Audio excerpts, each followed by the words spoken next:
Meu nome é Marcos, tenho 35 anos, e o que vou contar aconteceu há quase uma década, mas as memórias ainda me assombram. Cresci em Belém do Pará e sempre tive uma conexão especial com a natureza. Em 2013, participei de uma expedição pela Amazônia, algo que sempre sonhei. Mal sabia eu que essa viagem mudaria minha vida para sempre. A expedição partiu de Manaus, com o plano de seguir pelo Rio Solimões até comunidades isoladas perto da fronteira com a Colômbia. Na época, eu era pesquisador de fauna e minha função era catalogar novas espécies encontradas pelo caminho. O grupo era composto por 5 pessoas, 2 guias locais, um fotógrafo, um antropólogo e eu. Estávamos equipados com tudo o que precisávamos para semanas na floresta. Nos primeiros dias, a viagem foi tranquila. A natureza era imponente e cada som da floresta era uma sinfonia selvagem que enchia nossos ouvidos. Paramos em algumas vilas para descansar e reabastecer. Mas foi ao chegarmos à aldeia de São Raimundo, na região de Tefé, que algo começou a mudar. Os moradores nos receberam com desconfiança, algo que não tínhamos sentido em outras comunidades. Eles nos alertaram para não nos afastarmos da aldeia à noite, mencionando espíritos da floresta que não gostavam de forasteiros. Rimos e pensamos que era apenas superstição local. Foi no 5º dia que o verdadeiro pesadelo começou.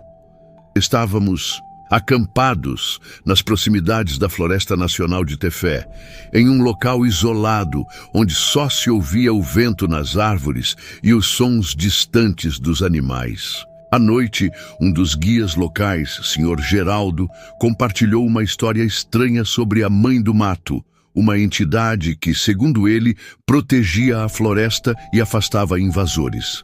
Naquela mesma noite, acordei com um som vindo da mata. Era um sussurro, baixo, como se algo ou alguém estivesse se movendo ao redor do acampamento. Levantei-me devagar, tentando não acordar os outros, e fui até a borda da clareira.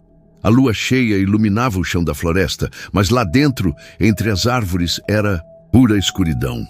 Foi então que avistei uma sombra alta movendo-se lentamente entre as árvores. Era grande, maior do que qualquer animal que já tinha visto na região. Meu coração disparou, mas em vez de voltar ao acampamento, me aproximei.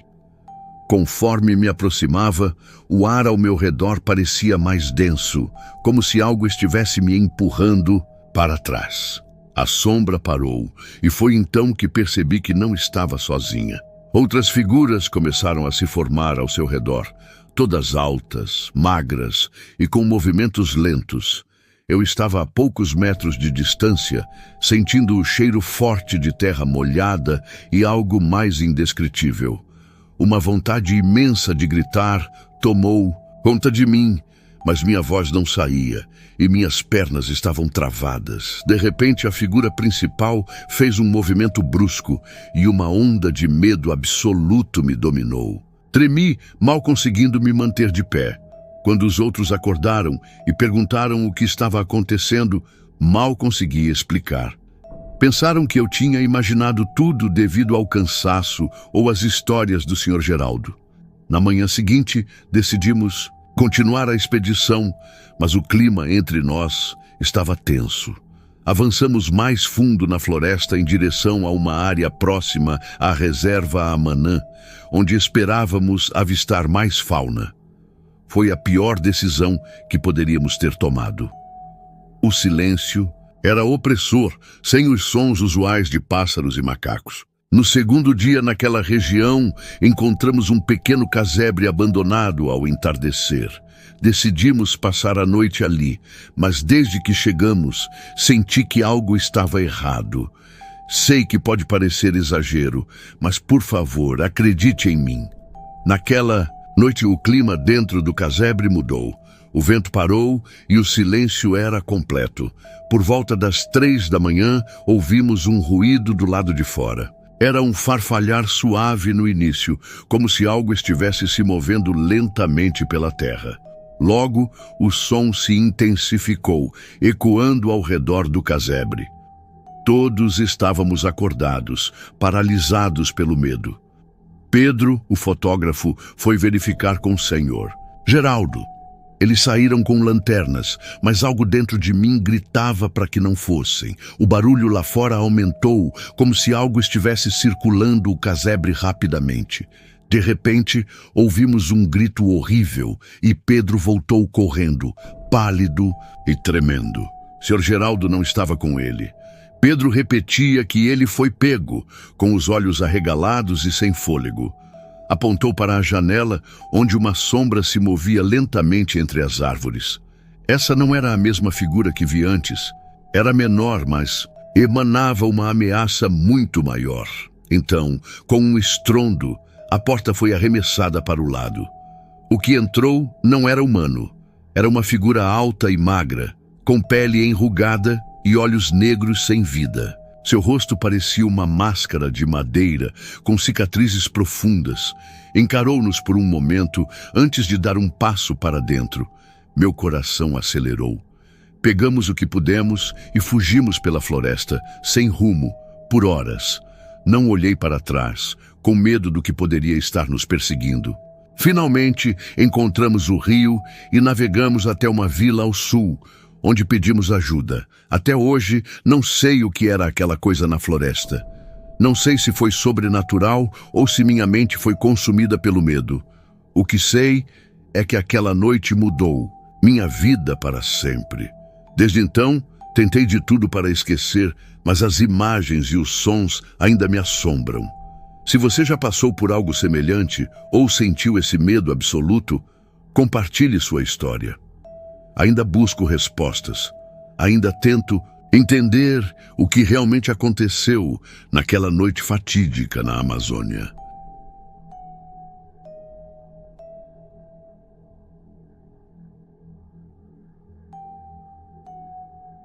Meu nome é Carlos, tenho 41 anos e preciso compartilhar algo que aconteceu comigo na Amazônia há 14 anos. Na época, eu trabalhava como guia turístico, levando pequenos grupos de aventureiros para explorar o arquipélago de Anavilhanas, perto de Novo Airão, no Amazonas. Era um trabalho que eu amava. Conhecia bem aquelas águas e cada recanto da floresta, mas depois daquela experiência, minha visão sobre a Amazônia mudou para sempre. Era 2010, no auge da temporada de pesca esportiva. Meu trabalho era levar turistas, a maioria estrangeiros, especialmente americanos, para pescar tucunaré, dormir em redes e experimentar a vida na floresta. Eu adorava observar o brilho nos olhos deles ao se depararem com a grandiosidade da Amazônia. Mas naquela viagem específica, algo aconteceu que mudou completamente o rumo das coisas. O grupo era pequeno, 4 turistas e meu colega João, que trabalhava comigo há anos. Partimos de Novo Airão em um barco simples, navegando pelo Rio Negro. O início da viagem foi tranquilo. Durante o dia, o rio era um espelho escuro que refletia o céu e as árvores ao redor. A floresta parecia viva, mas acolhedora. Os turistas estavam animados, tirando fotos e perguntando sobre as histórias que eu conhecia da região. Na primeira noite, acampamos em uma das pequenas ilhas do arquipélago. Montamos nossas redes e acendemos uma fogueira para cozinhar o peixe que havíamos pescado. Era uma noite comum, mas quando o grupo foi dormir, ouvi um som ao longe. Era como um lamento, um canto suave que parecia vir do rio. No início, pensei que fosse o vento ou algum animal noturno. A floresta tem seus próprios sons, e às vezes eles podem confundir até os mais experientes. Olhei para João, que também parecia ter ouvido. Ele ficou sério e apenas me disse: "Não é nada, vamos dormir." Mas algo no tom de voz dele me deixou inquieto.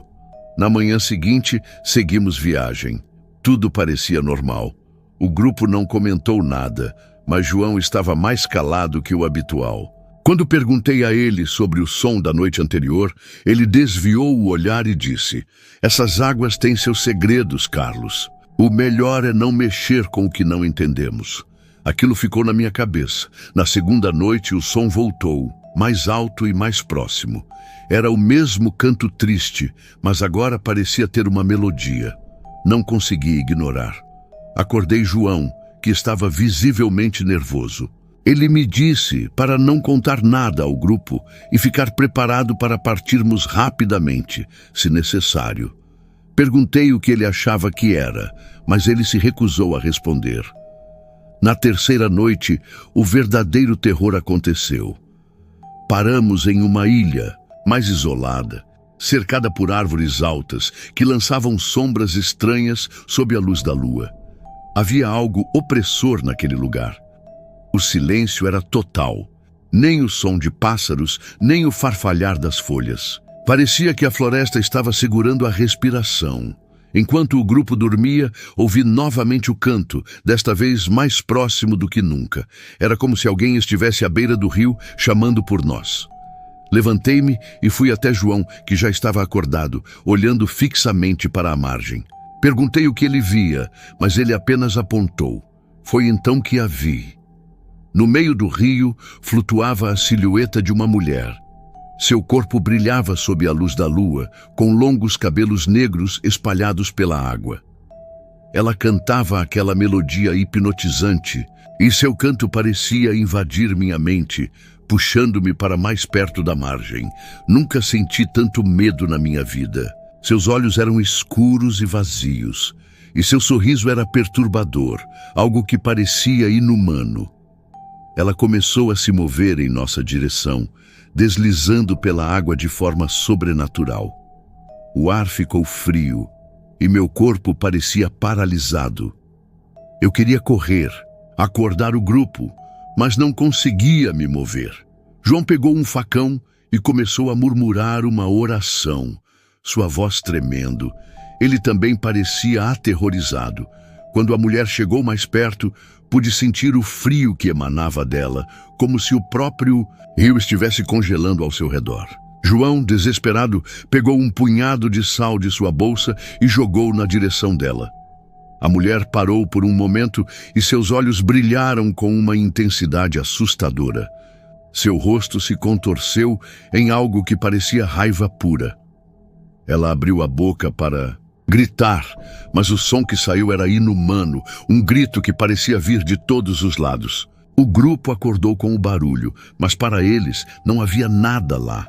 Não viam a mulher, não ouviam o canto, apenas sentiam o clima opressivo e o medo em nossos rostos. João continuava a rezar, jogando mais sal na água. A mulher finalmente afundou lentamente, desaparecendo no rio como se nunca tivesse estado lá. Sem perder tempo, desmontamos o acampamento e partimos no meio da noite. A viagem de volta a Novo Airão foi tensa e silenciosa. Não explicamos nada aos turistas, apenas dissemos que precisávamos sair por questões de segurança. Desde então, evito as águas de Anavilhanas. Nunca consegui esquecer o que vi. Às vezes, ouço histórias sobre a Iara, a lendária sereia da Amazônia, e me pergunto se foi isso que encontramos naquela noite. Ainda tenho pesadelos com seu rosto e aquele canto que parece ecoar dentro de mim, mesmo depois de tantos anos. Se alguém já passou por algo parecido, compartilhe sua história. Saber que não estou sozinho talvez me ajude a encontrar alguma paz.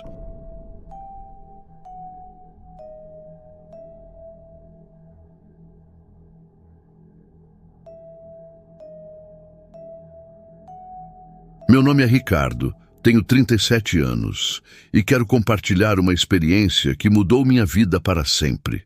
Apesar de todos os meus esforços, o que aconteceu nas margens do Lago Coari, no Amazonas, continua me perseguindo como uma sombra. Espero que ao contar isso eu consiga encontrar algum alívio. Tudo aconteceu há 6 anos. Eu trabalhava como engenheiro em um projeto de exploração de gás natural na região de Coari. Era uma iniciativa gigantesca, com várias plataformas e uma vila temporária montada no meio da floresta para abrigar os trabalhadores. Minha função era supervisionar a construção de parte dessas estruturas, o que significava passar semanas isolado na selva, cercado apenas pelo barulho da natureza e as conversas esparsas com os colegas. Um desses colegas era Carlos, um homem, local que conhecia os segredos da Amazônia como poucos. Carlos tinha o hábito de contar histórias de seres misteriosos que habitavam a floresta. Espíritos, assombrações, criaturas que não eram deste mundo. Eu sempre ria, achando que eram apenas superstições para assustar os forasteiros. Mas naquela noite tudo mudou. Era uma sexta-feira e o clima estava sufocante. Carlos sugeriu que fôssemos pescar no Lago Coari, um lugar que ele dizia ser excelente para pegar tambaquis. Apesar da hora tardia, aceitei. Pegamos um pequeno barco e nos dirigimos a uma área mais afastada do lago, longe de qualquer outra embarcação. Ao nos aproximarmos da margem, senti um desconforto inexplicável. O silêncio era opressor. Nenhum som de animais, nem mesmo o vento, nas árvores. Tudo estava quieto demais. Comentei com Carlos, mas ele apenas deu de ombros. O lago gosta de silêncio, ele respondeu de forma enigmática. Começamos a pescar, e por um tempo tudo pareceu normal. Conversávamos sobre o trabalho e a vida enquanto algumas tilápias caíam em nossas redes. Mas algo na atmosfera daquela noite continuava me incomodando. Era como se a própria natureza estivesse em suspenso, aguardando algo. Foi então que ouvimos o som. No início, era tão baixo que quase passou despercebido. Um choro. Vinha de longe, como o lamento de uma mulher. Olhei para Carlos, esperando uma explicação ou uma piada, mas ele estava sério, mais do que eu jamais o vira. "Vamos embora", ele disse com a voz firme. Começou a recolher as redes rapidamente. Isso não é coisa boa. Enquanto tentávamos ligar o motor do barco, o choro ficou mais alto. Agora parecia vir de todos os lados, ecoando pela mata e sobre as águas. Era um som triste, carregado de uma dor que parecia atravessar a alma. O motor falhava a cada tentativa, tossindo e morrendo, como se algo estivesse impedindo nossa partida. E então eu a vi. Na margem, entre as árvores, estava uma figura feminina. Ela usava um vestido branco, rasgado e encharcado, como se tivesse acabado de sair do lago. Seu cabelo negro cobria o rosto, mas eu podia sentir que ela estava nos olhando. O medo me paralisou. Quando chamei Carlos, percebi que ele também a tinha visto. Ele começou a murmurar uma oração, com os olhos fixos na figura. "Ela não pode nos seguir na água", ele sussurrou com a voz tremendo. Mas o motor continuava a falhar. A mulher deu um passo em nossa direção, movendo-se de forma estranha, quase flutuando sobre as raízes expostas. Seu choro, que antes parecia distante, agora era ensurdecedor. Não era apenas uma voz, eram muitas, como um coro de lamentações, que preenchia o ar ao nosso redor. Finalmente o motor rugiu e o barco começou a se mover. Carlos acelerou com toda a força, mas parecia que não estávamos nos afastando rápido o suficiente. Quando olhei para trás, vi algo que jamais esquecerei. A mulher estava caminhando sobre a água. Seus passos eram lentos, mas determinados, e ela não afundava. Cada passo que ela dava parecia aumentar o volume do choro, que agora ressoava em minha mente como um grito de agonia. Carlos gritou para que eu não olhasse, mas eu não consegui desviar o olhar. A mulher continuava vindo, e o pânico me consumia. Foi então que ela parou. No mesmo instante, o choro cessou. O silêncio voltou, ainda mais opressor do que antes. Quando finalmente olhei novamente, ela não estava mais lá. Apenas o lago escuro e calmo, como se nada tivesse acontecido. Chegamos à vila apavorados. Carlos me avisou para nunca mais voltar àquele lugar e disse que aquilo era um aviso, um presságio de algo muito pior. Naquela noite, nenhum de nós conseguiu dormir. Cada som da floresta parecia trazer de volta o choro daquela mulher. Poucos dias depois, Carlos abandonou o emprego e deixou a região sem dar explicações. Eu tentei seguir em frente, mas os pesadelos continuavam. Sempre que fechava os olhos, via a mulher na margem. Ouço seu choro e sinto o mesmo medo que vivi naquela noite. Hoje, ao compartilhar essa história, espero exorcizar de alguma forma os fantasmas que me assombram. Mas a verdade é que o Lago Coari nunca mais será apenas um lago para mim. Ele guarda um segredo, algo que desafia nossa compreensão e que talvez devesse ter permanecido oculto para sempre.